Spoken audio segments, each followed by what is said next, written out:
But first, we're taking a look back at what happened in Congress in 2024. I talked with Sharatsky Raj. She's the Director of Audience Development and Head of Social Media with our media partners at The Hill. Well, Sharatsky, President Trump will be sworn in next month. Are you expecting him to be very active early on? If so, what do you think is on his first to-do list? That's right, Mark. What we're going to see is that President-elect Trump, once he's sworn in, is going to be extremely active. We heard from Jason Miller shortly after President Trump was reelected to the White House that he's going to get back to drilling and he's going to reinstate some of the Trump-era border policies that were in place when he was president during his first term.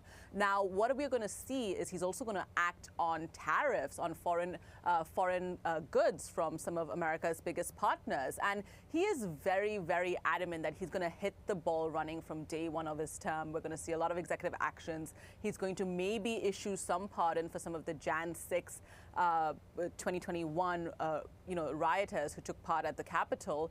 And we're going to see him once again tackle immigration and border security policies, Mark. Sharatsky, a lot of these promises that the president-elect made or during the campaign trail, they don't happen overnight, and especially when you're talking about immigration. It's a process.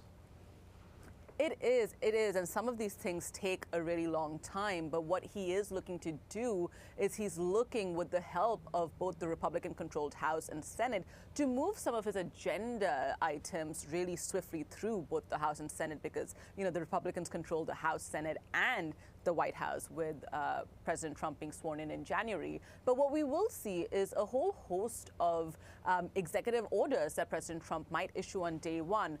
Now, some of these things will take time because there will be some legal challenges to some of the issues that he will bring up. But these executive orders are going to be in place probably from his very first day in office, Mark.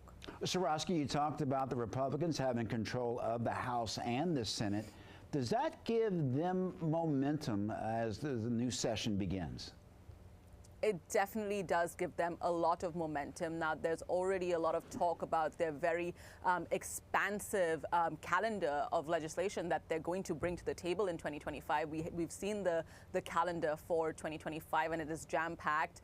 It's a lot of days where they are all in session. And what we're going to see essentially is that, things in the House will be a little precarious because, President-elect Trump has tapped in some Republican House lawmakers to serve in his cabinet. So things are going to be interesting, but there is no doubt that the Republicans definitely have momentum going into 2025 in Congress, Mark.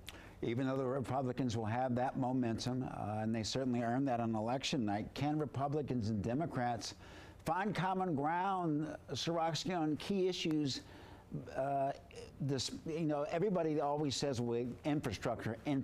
Can they find common ground on other issues that Americans care about? Look, they're going to have to find common ground, at least in the House, because as of now, where things stand, and just to give you the lay of the land a little bit, we've had Florida lawmaker Matt Gaetz, who's resigned from Congress because he was tapped as President Trump. He decided to withdraw his nomination to President-elect Trump's cabinet. So he's resigned from Congress. But we've also got President-elect Trump tapping New York lawmaker Elise Stefanik, as well as Florida lawmaker Mike Waltz, to serve in his cabinet.